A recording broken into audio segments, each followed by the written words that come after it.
Hey there. So today I thought we'd do something slightly different instead of just reading chapters from books. And we're going to be reading goddesses and heroines, women of myth and legend, because we haven't read it in a while. More specifically, we're going to be reading the chapter about Hekate. So Hekate is actually a very important character in one of William Shakespeare's plays called Macbeth, and I'm sure I know a little girl who's going to be learning all about that in a few years.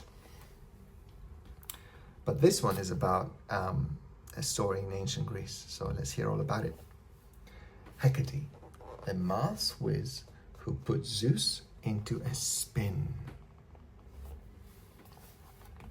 To the other Greek gods, Hekate was a mystery. To look into her eyes was like walking into a labyrinth. So many ghosts clustered around Hekate. The humans called her a witch, but the spirits were drawn to her because she was the only god kind enough to lead them towards the light of the afterlife. One black night, Hekate turned up at the god's palace on Mount Olympus. She huddled in a dark cloak beside the fire, but nothing blocked the brightness of her face. It was like the full moon at harvest. Hekate was alone, apart from the two black dogs at her feet. She stared at the flames of the fire and hummed a hypnotic tune. That means that it puts them to sleep. It was barely more than a whisper, yet it made the palace walls vibrate. Ooh, she sounds very powerful. Behind Hekate, the gods feasted and squabbled endlessly about wars and love affairs. The new Hekate was there, and it made them fidget with their food, spill their wine, and choke on cake.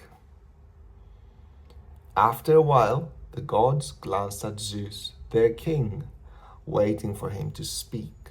His eyes jumped around, as skittish as a bull about to get the chop. Gods, bow down to me, Zeus bellowed at last. Hail the strong, we'll serve you long, the gods replied, praising their king. They fell on their knees. It was clear to them that Hecate's presence was making Zeus feel insecure. It sounds like she was very powerful. It cost them nothing to flatter him a little and make him feel better. He does sound quite insecure. Hekate didn't join in with the other gods, but gazed on into the red flames. The scent of honey from the feast had made her think of bees. The rhythm of the honeycomb, all those repeating hexagons and triangles, had put her in a trance. But Hekate wasn't ignoring Zeus. She hadn't even noticed him. Hekate, yelled Zeus. Hail to the strong. I'll serve you long. There was only silence. Demeter strode to the fire and held a fragrant pomegranate under Hecate's nose. Dionysus dabbed wine on her lips, and Hermes mentioned, ran in circles to fan the flames.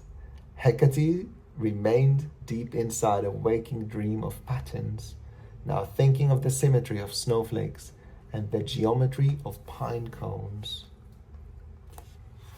Look, she's in a trance. She's thinking about these things. Zeus raised his thunderbolt to blast Hekate off Mount Olympus, which finally woke her. In a blink, she reached inside her cloak and raised her Stromphalus. Hecate's Stromphalus was rare and precious, yet as playful as the old ball and stocking game.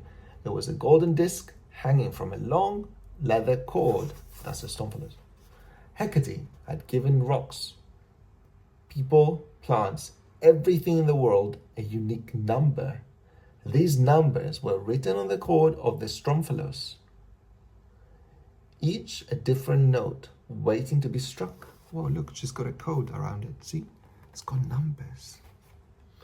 The old game of ball and stocking. Take a pair of tights, Put one of the legs inside the other and a single tennis ball inside the toes. Stand with your back against the wall.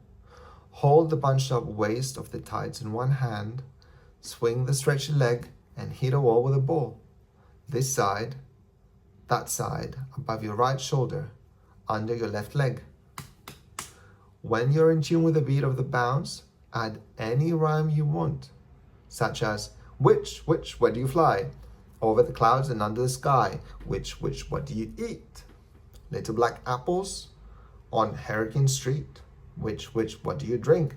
Vinegar, blacking, and good red ink. It's weird. Okay. No, there we go. Hekate faced Zeus and whirled her Strophanthus.